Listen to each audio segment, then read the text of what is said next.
This week on Full Credit to the Noise, brought to you by Parcel Protect. Lando seals the F1 world title. The Bathurst 12 Hour returns to some good health. And the Supercars final series gets some adjustments. Welcome to Full Credit to the Noise.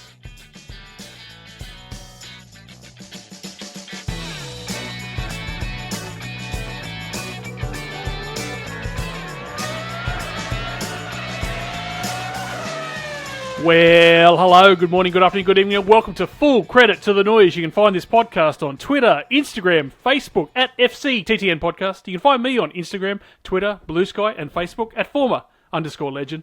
You can find the work across me on Twitter at AVL_Motorsport. He's on Instagram at AVL.Motorsport. He's a man who this week backed England to win the Ashes 3-2. He has spent all of today twirling his Lando Norris umbrella, and tonight he's wearing a pair of Oakley meta glasses, which are definitely not creepy at all. Welcome to Speed Cafe's Andrew Van Leeuwen. Hello, Former. I am still somehow on the road, if you can believe that. After all these weeks, I haven't managed to make it back to Where do you call home these days? Yeah, look, I don't even know anymore. So I'm actually in Melbourne. I'm at our producer / good friend Grant Rowley's house right now. So it'd be hard to get a drink there, you'd imagine. Yeah, no, it will be difficult. But the epic journey continues. But the end of the season is in sight. Well, we've battled technical difficulties for the last 30 minutes, and hence. Yeah. I'm looking like I'm performing fellatio on a road mic, which is fantastic. I have been complimented for my abilities. What happened this week? Well, the biggest story is the F1 title. 1,457 days Max Verstappen had held the World Championship, but no longer, because Lando Norris is the 2025 F1 champion. It was Max from Lando and Oscar in qualifying, and then... Oscar sat out FP1 AVL, which I thought was curious timing. Would you have just copped the fine and just put him in FP1? How does that work? No, I don't think so, because it is the way that the rules work, but they also do quite carefully select the sessions that they do sit those drivers out, and that being a daytime session for a nighttime race, It's kind of not overly representative. So, it is actually pre-planned how they organise which ones that they do sit out. And if you think back, you look back to Austria, where Lando had to sit out FP1. They'd chosen that session for him to sit out. That was right after Canada, where he'd obviously had that disaster where he sort of piled into the back of Oscar at one point there. And it didn't really matter, it's that they do still gather a heap of data and kind of can rebuild from it fairly quickly. So I think the optics of it were kind of worse than what the actual sort of ramifications of it were, if that makes sense. So, I think that's why they did it. It's not an overly representative session, so it's a good time to actually have your primary driver on the sidelines. It seemed to sort of... Well, it took a while for Oscar to warm to the weekend, which isn't unusual, let's be honest. That's not the first time that's happened. But, I was just watching it thinking... Maybe copping a fine and letting him drive around might have been a good idea. But like you say, daytime running, old tyres more than likely. Pato Award kept the thing on the straight and narrow. That's probably the most important thing. So we got to the race. We saw Max hit the lead from the outset and just basically take off and not back up the field as many suspected he might have. Oscar grabbed Lando at turn 9 on lap 1 in what was a cracking move, and then Lando just basically hovered around in third for much of the race. He did have to pass cars after the pit stop, including Suzuki Vitara in the grandstand. He passed him about 4 rows back. But that's how they pretty much finished Max from Oscar and Lando. Let's talk about the move that Suzuki Vitara and him put on each other. Do you think the stewards got it right by giving Suzuki a 5-second penalty and giving Lando nothing? Probably. I didn't actually think what Tsunoda did was that bad, because you are allowed to break the toe, and that's initially what he was sort of doing. But I guess in the context of the whole title fight and the fact that, and we've just been through this with Supercars as well, with the Ryan Wood and Brock Feeney contact and all that sort of stuff. When you sort of weigh up the context of this sort of stuff, it's probably makes it a slightly different argument, because clearly Tsunoda's job was to try and hold him up as much as he could. So I think a 5-second penalty, remember that's the sort of lightest sort of slap on the wrist that you can possibly get, was probably about right in that case. But the race just kind of played out as it was going to play. As you say, it was sort of interesting that Max didn't try and kind of back the field up a little bit. But I think that as much as Oscar's move on the first lap was fantastic, like he was on a totally different strategy, and it probably protected that from happening because Max kind of couldn't back Lando up too much because there's a car in between them all of a sudden. So I think it was probably a bit of smart work from McLaren to try and set it up that way and sort of protect. Like, I feel like Lando was more protected in third place than he would have been if he was in second place and sort of directly sort of fighting Max. So, yeah, look, it was a tense title showdown. Probably not what the entire season deserved, given just how fascinating it's been, the way this battle has sort of seesawed and all that sort of stuff. But at the end of the day, like, and I know that, you know, you're going to tease me about this, but Lando really did enough. Like, he did enough. He stepped up when it mattered. And if you think back to Zandvoort, like, I sort of feel like Zandvoort freed him up a little bit because it kind of put him so far on the back foot. And he's obviously a driver that does have a tendency to get in his own head, and he talks about that. You know, he's quite open about that. It kind of put him on the back foot to such an extent through circumstances that were not his fault at all, that I almost feel like that just freed him up. Like, he was suddenly almost, like, he was the outsider to win the title, but he hadn't ended up there through any mistake that he'd made. And it kind of just built him up. And he just, from there, just was just driving with this sort of freedom and just, you know, and that makes a big difference when you can kind of just free yourself up, free your body up to drive the car, be more aggressive with how you manhandle the car. And it just really worked for him. And for whatever you want to say, he really did put in a superb run home and aided by the fact that I think probably the pressure of the whole thing did get to Oscar a little bit. And remember, this is his third season in F1. So that's actually an entirely acceptable thing to happen. But yeah, he did put in a superb run to win that championship. Yeah, it's pretty much, it's funny you say that because when you put it the shoe on the other foot too, like you say, it freed up Lando. Maybe it tightened up Oscar at the same time. You know? I think so. I genuinely think so. Which is a shame. Do you agree that the Ashes makes up for Lando, or do you think we're still owed one by the way that McLaren have treated Oscar this year? Oh no, the Ashes is pretty funny. I reckon it's doing a pretty pretty good job of doing a pretty good job of making up for it. To be honest, yeah, it's been good fun. Yeah, look, well done to Max because he was 1,000 million miles away only, you know, probably a dozen races ago, and yet here he was on the last day and only just missed defending his title.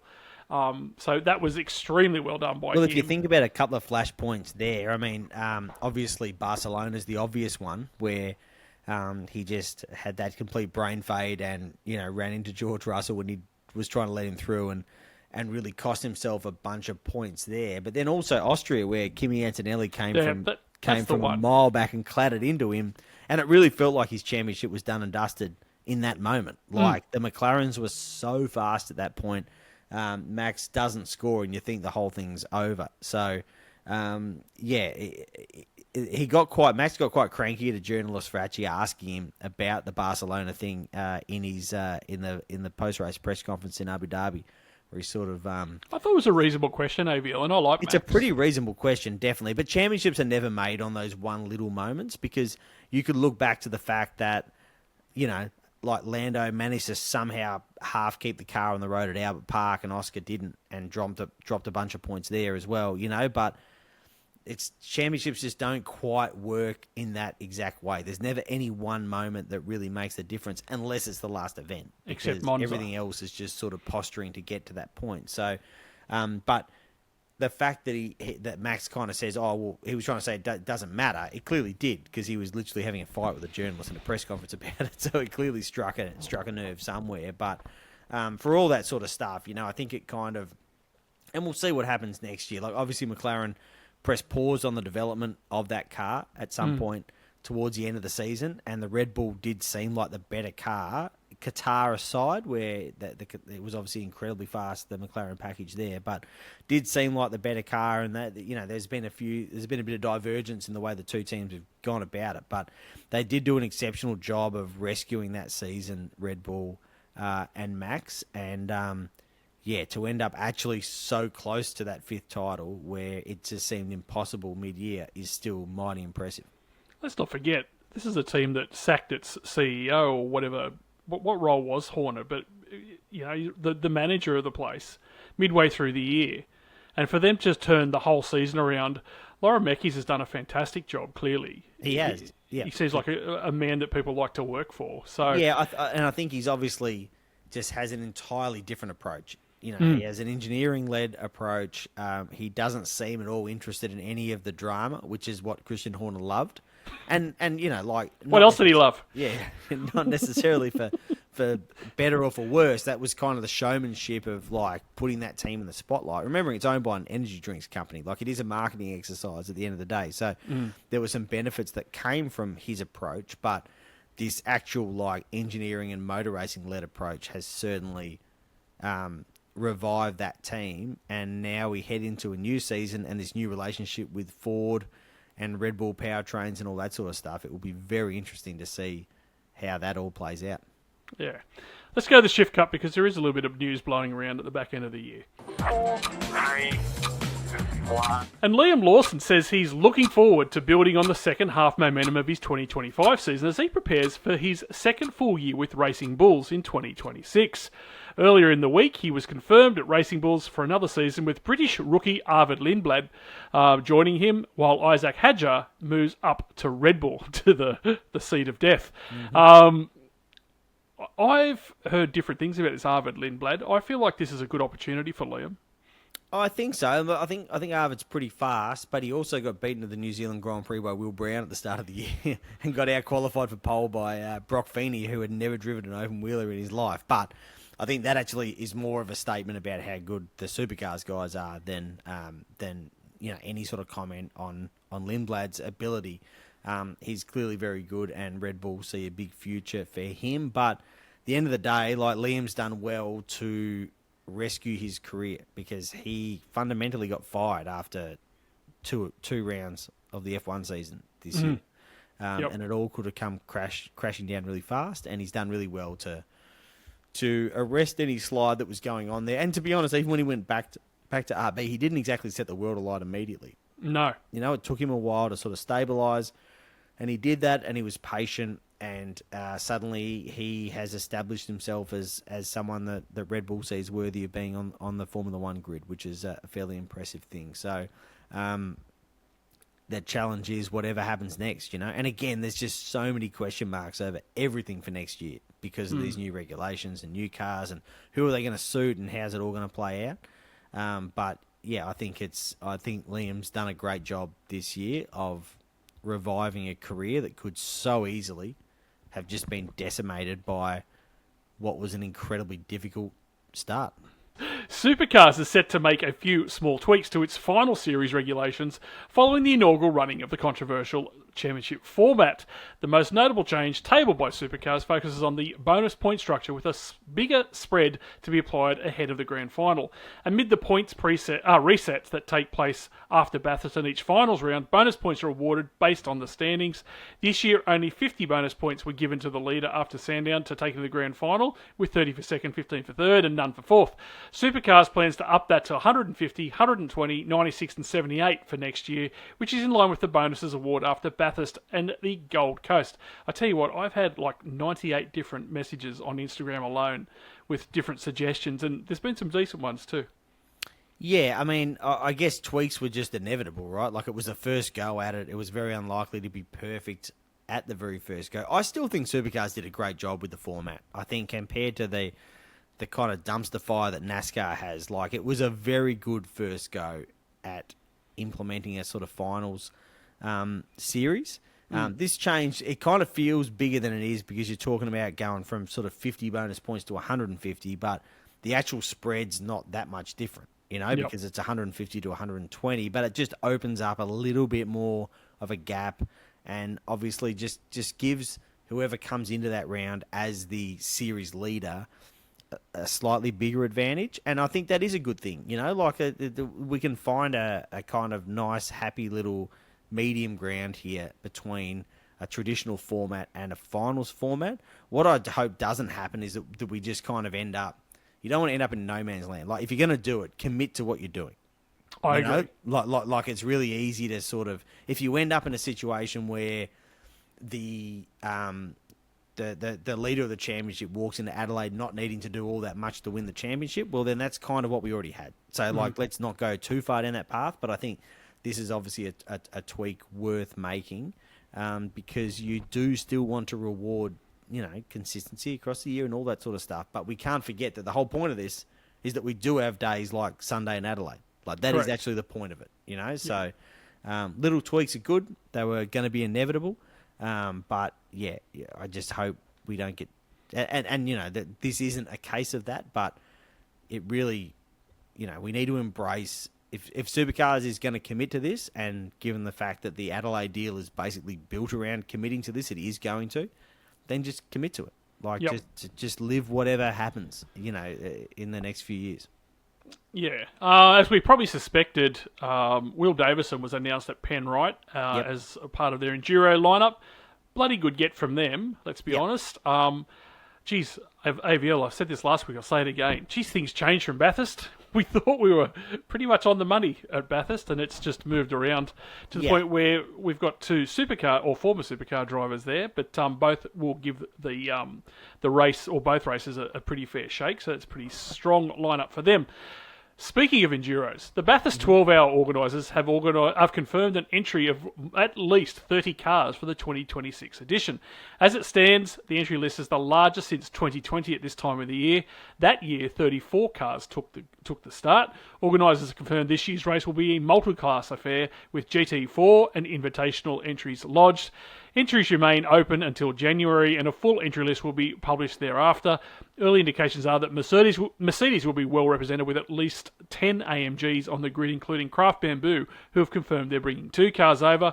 Other brands confirmed for the race include Corvette, Ferrari, BMW, Audi, McLaren, Porsche and Lamborghini, and Chery. Last year's Bathurst 12-hour winners, Team WRT, have not confirmed their entry.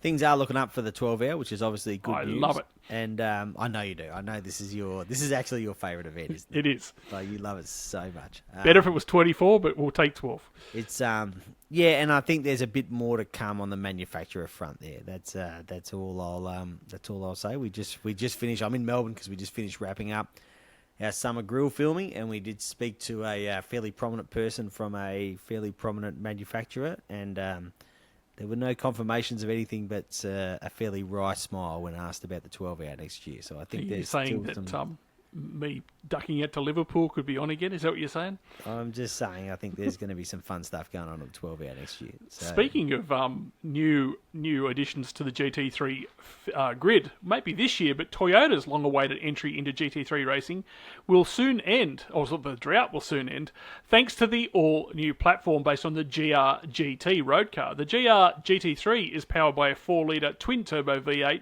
that has many of the same structural components as the GR-GT. Toyota said the new GR-GT aims at being chosen by both professional and gentleman drivers who want to win, as well as being easy to drive for anyone behind the wheel. Have you seen this thing? Yeah. I like it. Yeah. I don't know what it looks like, but I like it. Yeah. I thought you would. Yeah. So that's I think there's still there's a couple of years until this thing comes online. Is that right? You'd imagine, yeah. Yeah. So it's not a sort of immediate thing, but again, imagine if we had all of our supercars manufacturers taking part in the 12-hour as well, and all sorts of drivers and teams lending a hand to it and all that sort of stuff. Just imagine. Could be a whole bunch of fun. In an extraordinary move, mate, talk about flogging a dead horse, TCR Australia will return in 2026 with a 5-round series exclusively at the Bend Motorsport Park and Malala. The announcement comes on the back of a troubled 2025 during which TCR Australia attempted to race at Taupo, Wanneroo, One Raceway and Winton. The series eventually got going with its only one event on home soil as part of the Bend 500 supporting supercars. Oh, AVL. I mean, it's nothing. it would be great. Let's be honest, but nothing against the Bend or Malala. Obviously, this is a Shaheen driven thing. They own both of those circuits, and it's good to bring good events to those circuits, particularly to Malala. Like it's anything that's going to promote some investment in that place because it is actually a great little circuit, and the facilities could do with a bit of a tidy up, and that is what the Shaheens will do. Yeah, we've sort of seen this before, even with I think there was a bit of involvement with this kind of Formula Region or AU4 or whatever it sort of is, the open wheeler thing that the Bend had a hand in as well. So I never really want to speak badly of, when you have sort of private investment in national motorsports at that level, but I just also feel like we've kind of done this TCR thing as much as we can possibly do, and it really doesn't work here. Like, that's just the reality of it.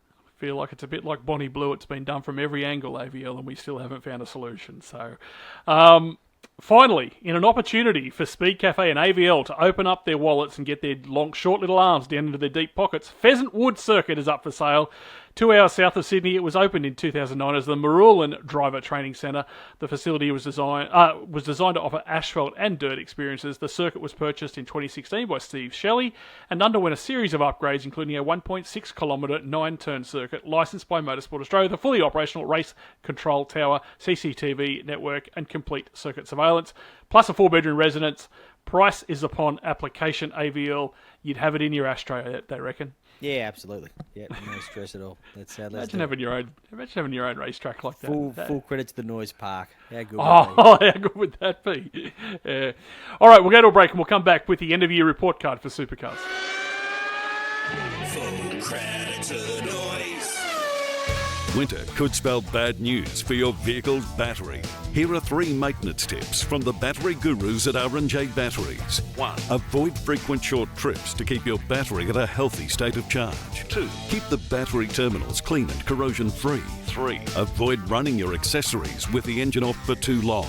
If your battery is 3 years or older, it might be time to get it tested for free at your local R&J Batteries. R&J Batteries. Power like nothing else. Yes, welcome back. I thought we'd do an end-of-year report card in our penultimate episode for 2025. 25, geez, nearly got that wrong. So I'm just going to go through in championship order. Yep. We might skip a few for a few of the ones that probably aren't going to be most exciting, but you're going to give me a grade as if they were in your class at school, AVL, and you can comment if you want. Let's start with Chazzy. What grade are you giving him? I'll give him an A because he won the championship and he really stepped up when it mattered. They were inconsistent. Well, he was inconsistent at times this year. They talk a lot about, and when I say they, I mean Walkinshaw and Andretti United talk a lot about this kind of plan they had and how they, sacrificed some results along the way. I don't know if you can put all of the inconsistency down. I was going to say that sounds like a great story. I'm not going to lie, but you can't argue with what happened when the final series came along. Yep. And he didn't finish outside the top 4 once, and he only finished outside the top 2 twice. So, he only finished outside the top 2 once as well. So, pretty impressive. Got the job done when it mattered. Held his nerve. Had some good help from his teammate. But, when you can put together a campaign like that at the part of the season where it does matter, pretty impressive. Yeah, I'll give him an A-. I mean, he's like that kid at school that was just plodding along and then all of a sudden with HSC just in the background started to absolutely fire shots across the bow. By the way, that wasn't me, AVL, if you're asking. So, yeah, A- for me as a yearly grade, that is. Yeah. Will Brown somehow finished second. That does feel insanely unfair, to be perfectly honest. Yeah. Once again, outshone Feeney. What grade do you give Will Brown and he's the whitest feet in Australia? Maybe a B+. Obviously just got, at the end of the day, he got pretty comprehensively beaten by his teammate. I don't think that's any sort of secret to anybody, including himself. But he put in some fantastic drives for the season as well. Absolutely. Sort of self-inflicted by not qualifying well, and that is something that does need to be sorted. But yeah, still, he got himself into the Final Four, despite the fact that making the top 10 in qualifying seemed incredibly difficult for him. So, Not a disastrous season at all, but certainly kind of what we thought was going to happen last year, which was that, he was going to come into Brock Feeney's house and Brock was going to make life really hard for him. Happened this year. It just sort of happened a year later, and he was very clearly the number 2 driver at Triple Eight. Would have been handy for Will to go over and qualify for Lando on the weekend. That might have mixed things up a bit. I'll give him a B+. I mean, he was racing-wise amazing. Qualifying, absolutely dog poo. Brock Feeney is ran 3rd out of all this. I'm just going to say straight up, A+. Yeah, no, A+ for sure. Like, didn't do anything wrong. They had that bit of a wobble around enduro time. Him and Jamie didn't really fire in the long distance races, but generally speaking, just like phenomenal, an absolutely phenomenal. Like, and he really, I think everyone's very nervous about it. And I'll be honest, I reckon there should be 23 other drivers that are very happy that finals exist, because like, we could be facing a very long run under a traditional format of that guy being unbeatable. That's the reality of it. So. Really stepped up and showed just how good he is. I guess because he's kind of been this Triple Eight lab rat, it's always hard to sort of, like, it can be difficult to get a read on just where does it lie in terms of just natural talent, or is it just environment built around him and all that sort of stuff. But I think this year he actually just stepped up and said, nah, I'm just insanely good at this. Yeah. And potentially like on a different level. Mate, he was almost everyone else. So it was an incredible season, and that will be remembered regardless of how the actual championship played out. Like, he still did amazing things. Yeah, qualifying alone was just an absolute, just a one-man show, really. Yeah, and in the Gen 3 era where it is so hard to do that, that was an exceptional... That was almost the most impressive part of his year. Yep. Was the fact that he was so dominant in qualifying, because it's so difficult to do. What about Kai? He ran 4th. I've got him at a B. That sounds harsh, actually, now I sort of think about it, because he did have... I don't know, it was just such... He kind of didn't burst out of the blocks, right, for his rookie season. Like, it didn't sort of... necessarily at the start you didn't go, wow, this is super impressive, but then for the second half of the year it was just absolutely insane what he was managed to achieve, and how hard he was able to run Matty Payne, and then the maturity that he showed through the finals campaign to get through to that Final Four. So I think if you're grading it as a rookie season, it was an absolute A+. Yeah, well, that is very true. I was just thinking that as you were talking. Do you grade it as that, or do you grade it overall? It's a B+ or an A- for me, depending on which way you want to look at it. Yeah. What about his teammate, Matty Payne? Probably between him and Brody, they found out the harshness of what a final series can do. Yeah, I mean, I'd still put him at like an A-. Like, I think he had he took another step forward again. Obviously... I don't want to say met his match in Kai, because he was ahead of Kai and he was, really knocking on the door of the top 3 and then the top 2 of the championship as the season wore on. But certainly it's not like it's a complete domination on one side of the garage at Grove Racing. But yeah, just a massively impressive season, really. Won 2 of the biggest races of the year in Bathurst and Adelaide.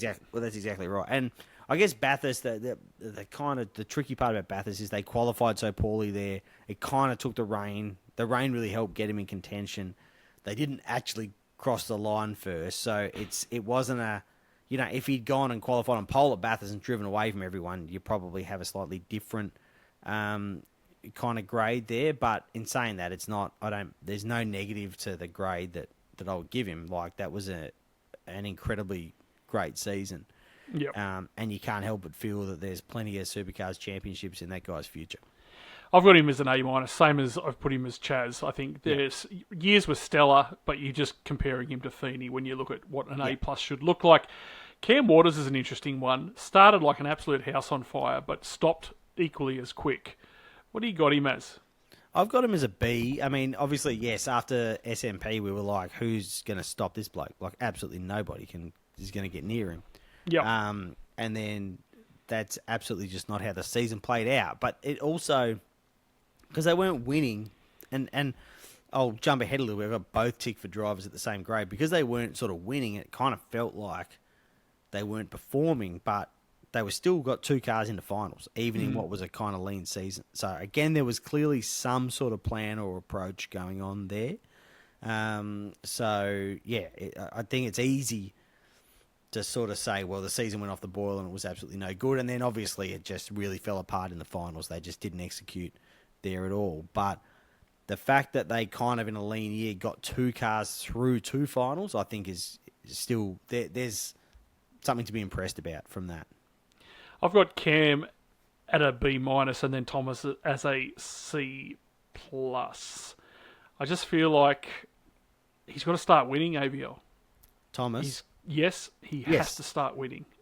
Yes, I do think that it's a good ride, let's be honest, and the results just don't equate to what, one, his ability is, and 2, what the car's potential is. I think I would be harsher on Thomas if Cam had won 11 races this year. Yeah. You know what I mean? Like, I just that team just wasn't really in the window to be doing that. So I would have if Cam had gone on with the season and won a bunch of races and gone deep into finals and been there in Adelaide, and Thomas still hadn't won a race, I would be harsher on him. But I do think that there obviously just wasn't the car speed to be challenging right at the front there. What about Anton in 8th? I've given him a B, which it could be a B+ as well. Like he had a good year. Like he integrated well into that Team 18 setup. He was clearly the number 1 driver in a team that has David Reynolds in it, and David Reynolds is a pretty good race car driver who's won a fair bit along the way. So to sort of go in there and establish himself as the number 1 there is, I think, a fairly impressive performance. And it's sort of hard to judge because it really did take the team only really started to come on strong from sort of midway through the season, like they were solid. Like he was top 10 all the time through the first part of the season. But if they can continue to grow and they can kind of leverage this factory Chevy status and that sort of stuff, there is the opportunity for him to do more next year, I think. Yeah, I've got him as a B+, I thought. And the longer the season went on, the better he got. What about Brody? I mean, first year at DJR, a couple of races, he had a couple of wins and was threatening in a few others, but finished down in 9th, which is actually a bit of a shock to me, I'm not going to lie. Yeah, I'd go a B+, only because I think there's an expectation around Brody that's just different to a lot of other drivers in the field, because we know how good that he is, and he showed that at times this year. But he's obviously got a big job on his hands at the moment because he really has taken a leadership role within DJR, within the wider Ford kind of supercars fraternity in terms of the kind of politicking he does on the parity front and all that sort of stuff. So I think that, it's sort of understandable that it wasn't just a walk out there and get everything done. I still think that if he got through the Gold Coast, it could have been. There's a lot of what ifs there in terms of the finals campaign, but at the end of the day, it was his mistake that knocked him out. So the grade's got to take a hit there at some point as well. It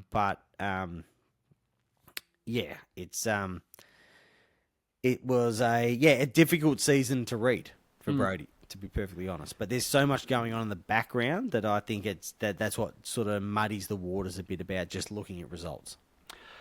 What about, I've given the B+ too for Brody. For Ryan Wood, I think that's the best 10th I've ever seen in my life. I give him an A. Yeah, I'll give him an A as well. I think for a second season to become a race winner, to become someone that can have such an impact at the front of the field, like, park whatever happened in Adelaide aside, like I think that's part of him, mate. I think he's a hard racer. Yeah, he just has so much star power, and he's just got an amazing future, not just as in terms of race driving and race results, but in terms of actual, like, what he can do to market this sport and what he can do to drive the sport forward and all that sort of stuff. So the fact that he has become a match for Chaz Mostert so quickly when no one else has been able to come into that team and go near Chaz, I think says everything. Yep. He's 21 years old. Like he just Insane.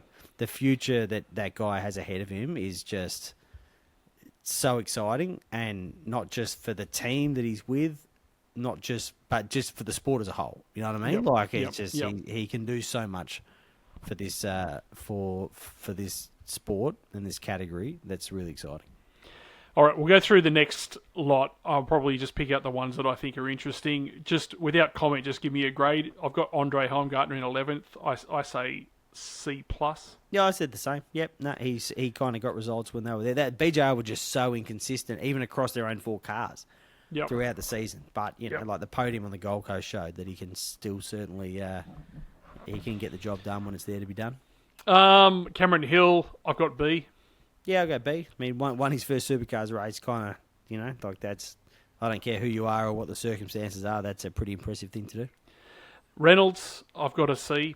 Yep. Yeah, it sort of rescued his season with a good result at Bathurst, but had a tough one, no doubt about it. But still did enough. Came good at the back end of the year, AVL. Yeah, no, did enough to earn that renewal when, Yep. there were times where it felt like his seat was definitely under threat. So certainly came good at the right time of the year and got some important results. DJ Jimmy G Golding, I've got as a C. Yeah, I'd maybe go a B. Like just again hard. That team just didn't fire this year.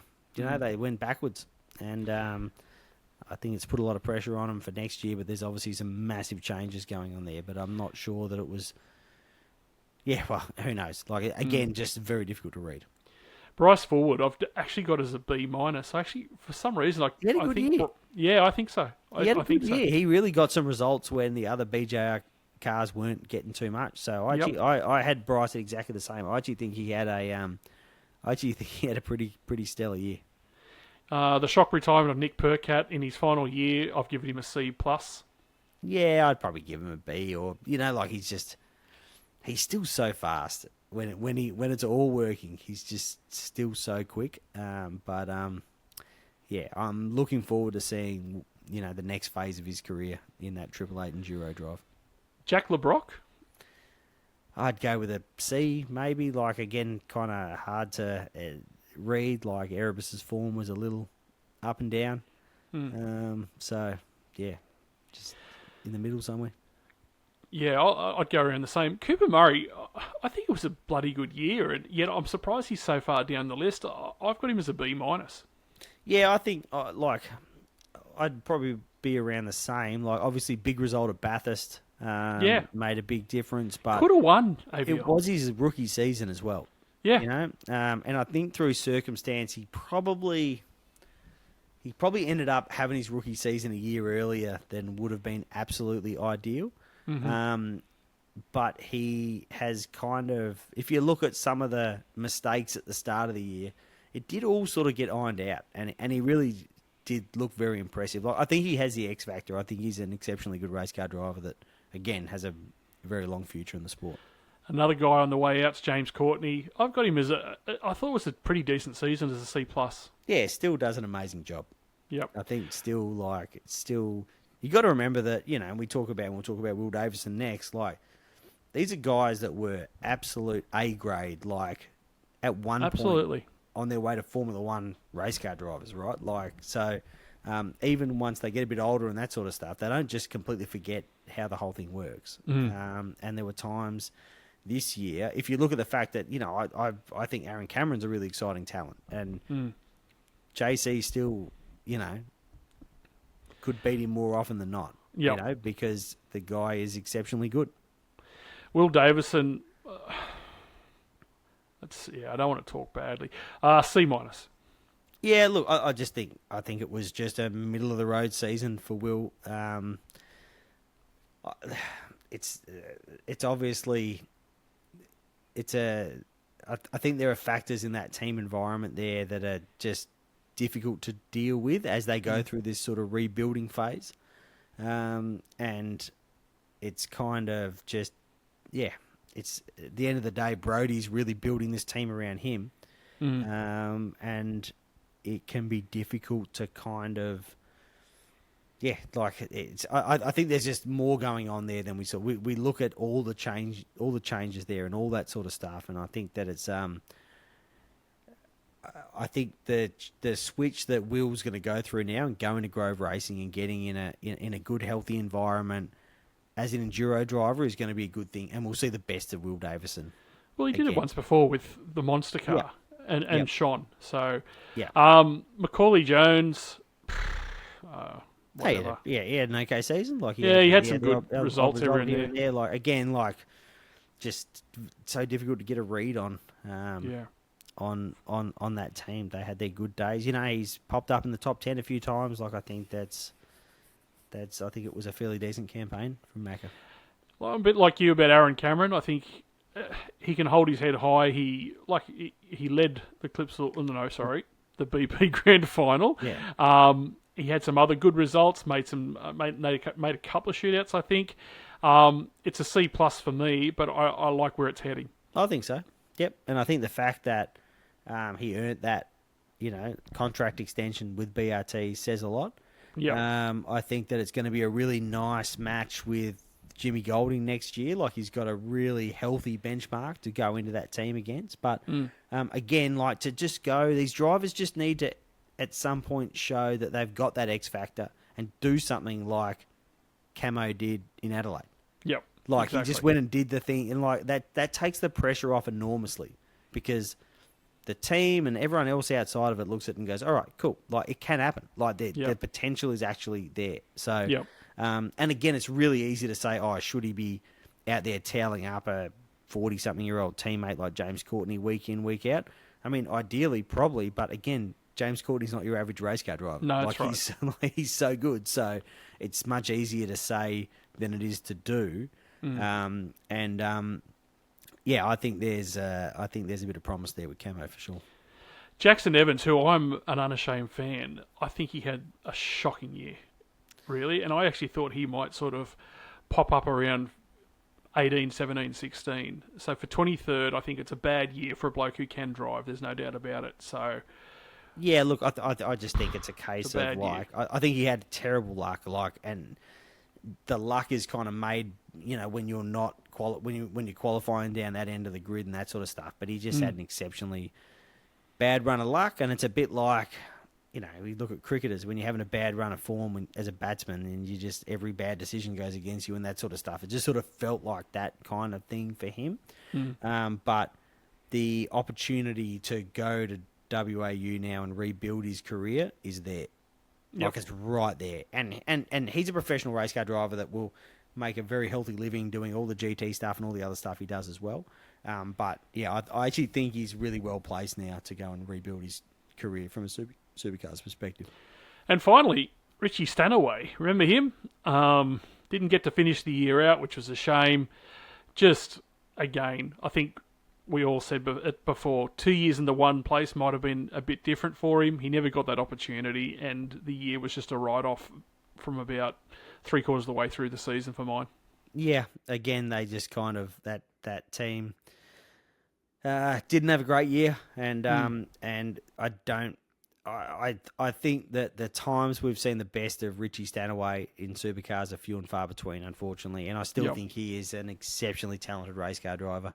But obviously just being put in the right environment and the right conditions to prove that to a big enough extent to kind of build a career just hasn't happened. You look back to little moments like he was starting whatever it was 4th in that race that was rained out at the Grand Prix. Like there's every chance he would have driven away from the field and won a race, and then suddenly we're having a totally different conversation about all this sort of stuff. So, but we can't pin the fact that his full-time career has kind of come to an end based on that, because he has had a number of opportunities to go out there and do all this sort of stuff. So interesting to see where he sort of shows up in an enduro sense. But still, if I was, if I ran a team, I'd be pretty keen to have a chat to him, because I reckon he can do the job, like he's proven he can do the job. He's a Bathurst 1000 winner, he's a Sandown 500 winner, so... Yeah, he'll go down as one of the great modern mysteries of supercars racing. All right, we'll go to a break and we'll come back with Rear of Grid. Full credit to the noise. If you're out there forklifting, bobcatting, jackhammering, backhoeing, trenching, digging, drilling, and persuading, you want to know that if anyone is thieving your stuff, that your insurance company will be timely with approving. So get on to Truck Assist, the insurance to keep on earning, with cover for the machines you're hauling and your work truck too. Go to truckassist.com.au, then get back to all that persuading. Limits and exclusions apply. Consider the PDS and TMD on the Truck Assist website. Yes, welcome back to Rear of Grid. Now, before we go into the credit or shredits, don't forget the FCTTN memberships, which apparently some blokes have already said they've asked their better halves for as a Christmas gift, AVL. Not a bad idea. Yeah, great idea. Last night, the Discord was pretty busy with people just swearing at Lando and the Sky I refused to commentary. look because I assumed there was just a lot of jokes about me holding umbrellas in there, and I just You didn't go without a couple of mentions. I'm not going to lie. I just didn't want a bar of it. Yeah. All right. Just go to fcttn.com and follow the links from there. Yeah. All right, we're going to do 6 credit or shredits. I'm going to make a statement. You agree with the credit, disagree with the shredit. We'll revisit them after we're done. Number 1, the ground effects F1 cars that commenced in 2022 were the worst era of cars in the history of Formula 1. I'm going with a credit on this. Yeah, I'm the same credit. Supercars should bring in a Hilltop Hoods concert for the Saturday night of round 1 at SMP in 2026. I don't know. Credit? I'm not against it. Yep. Lando Norris will not win another F1 Drivers' Championship. Shred it. Credit. The influx of rookies to supercars in 2026 will make it harder to get cut through into the mainstream sports, with the mainstream sports fan, since there are even less big names to market the series on. Shred it. Shred it. Ferrari won't win a teams or drivers' F1 title in the next decade. Oh. Shred it. Credit. Channel 7 and Channel 9 swapped the broadcast rights of the cricket and tennis a few years back. Channel 7 were the winners of that deal. Credit.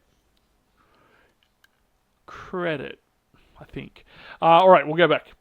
Ground effects cars, I mean, no more DRS, thank the Lord. Hopefully next year we do have something good, although the first year, I don't think we should really judge anything on. Yeah, no, definitely. It could be a ropey kind of first year, but even the drivers basically all saying, like, thank God we don't have to drive these things anymore. They're too big. Yeah, they just don't race well enough. It's not been a great year for the sport. Hilltop Hoods for the Saturday night of SMP would be fantastic. I mean, Timmy Trumpet was great. I know we can all agree on that, AVL. But I just hope they don't set the stage up out the front of the media centre like they did this year, because it was incredibly difficult to try and do work late at night when that trumpet was trumpeting. Lando will not win another F1 Drivers' Championship. I feel like that is a credit for me.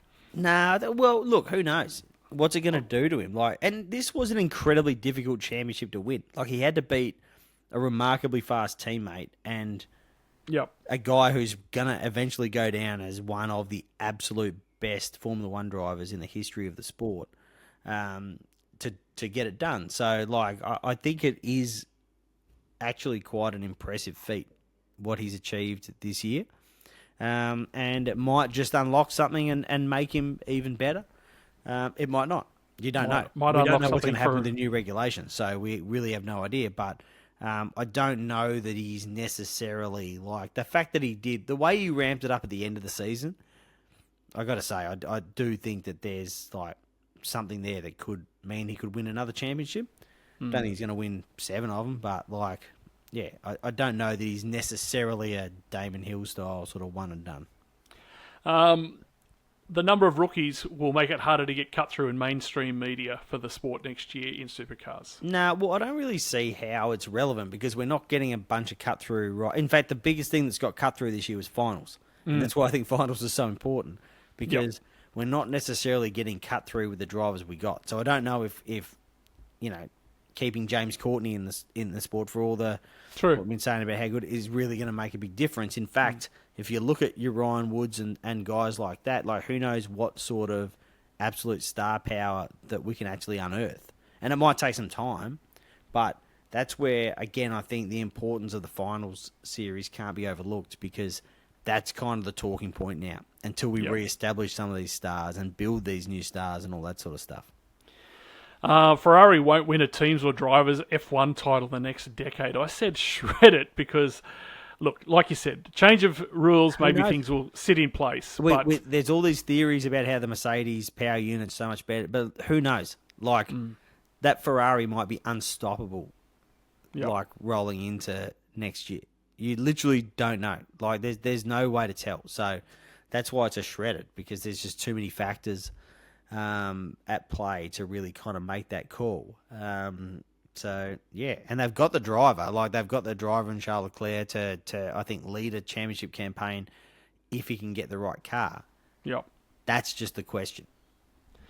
7 and 9 swap cricket for tennis. I think tennis actually rates pretty well, but geez, I reckon the cricket's a winner every year. Well, I reckon in Ash's year, then you're like having cricket. Yeah, even last year with India, it was a good watch. It was compulsory. They're the two big ones, aren't they? Like you could almost just give up on any other touring nation now and just have India and England coming out over and over again. It is. Yep. Summer's so much more fun when it's one of those two teams. Our letter of the week comes from David Priestley. He says, "Hey, Former, love the podcast. After yesterday's chat about the final system, I was wondering if there was a way we could reward all the wins during season. The gap between each driver and the finals could be determined by a ranking for each win. Like for every win you receive 5 points, and every pole 1 point, meaning Brock would have carried 5 times 14 wins and 1 times 19 poles. That'd be 89 points plus the bonus. I mean, I've heard that. I've heard 10 wins, 10 points for every win.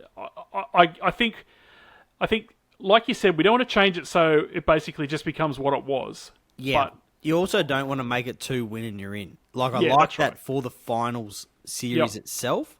Yep. But you do want to make sure that, like, flash in the pan wins aren't a ticket through to kind of put you in a position to win the championship if you don't do anything else. Yep. Because, you know, like, again, there's nothing against Cam Hill, but he won a race this year. If he was automatically in finals because of that, you know, the rest of his campaign, he wasn't too far off it, but the rest of his campaign wasn't really reflective of someone that should have been right there fighting for the championship at the end of the year. As good a season as he had. So, I sort of see this as a points-based thing, not a direct win and you're in, but I actually think the way that it's structured is pretty close to the mark. Yeah, I don't mind it. Like I say, I'm sure it'll take a few little tweaks, but I don't want to get it too far away where it basically become what it was anyway. Yeah. All right, that'll about do us for this episode of Full Credit to the Noise. Don't forget you can find the show on all the socials at FCTTN Podcast, and you read AVL's excellent work at speedcafe.com where they break all the big motorsport news first. Until next time, I've been Former Legend, he's been AVL, this has been Full Credit to the Noise, and we'll see you at Winton. I will see you there. Full credit to the noise.